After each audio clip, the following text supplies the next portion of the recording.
വിമർശനങ്ങളെയും വിയോജിപ്പുകളെയും തുറന്ന മനസ്സോടെ സ്വീകരിക്കണമെന്ന് സദ്ഗുരു ശ്രീ മാതാ അമൃതാനന്ദമയി ദേവി. മധുരൈ ബ്രഹ്മസ്ഥാന വാർഷിക മഹോത്സവത്തിൽ അനുഗ്രഹ പ്രഭാഷണം നടത്തുകയായിരുന്നു അമ്മ. വൻ ജനാവലിയാണ് അമ്മയെ കാണാനെത്തിയത്. 5 വർഷങ്ങൾക്ക് ശേഷം മധുരൈ ബ്രഹ്മസ്ഥാന വാർഷിക മഹോത്സവത്തിനെത്തിയ അമ്മയെ ഭക്തിനിർഭരമായാണ് മക്കൾ വരവേറ്റത്.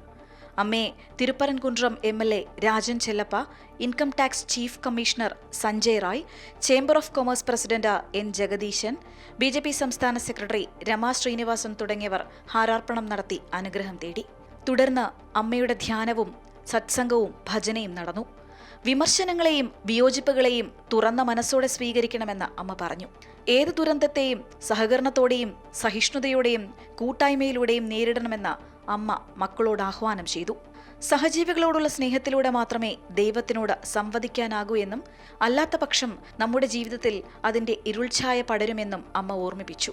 അമൃതശ്രീ സ്വാശ്രയ സംഘങ്ങൾക്ക് സഹായധനവും സാരിയും അമ്മ വിതരണം ചെയ്തു. മധുര ബ്രഹ്മസ്ഥാന വാർഷിക മഹോത്സവത്തിന് ശേഷം ഈ മാസം 17, 18 തീയതികളിൽ ചെന്നൈ ബ്രഹ്മസ്ഥാന വാർഷിക മഹോത്സവത്തിൽ അമ്മ പങ്കെടുക്കും. അമൃത ന്യൂസ്, മധുരൈ.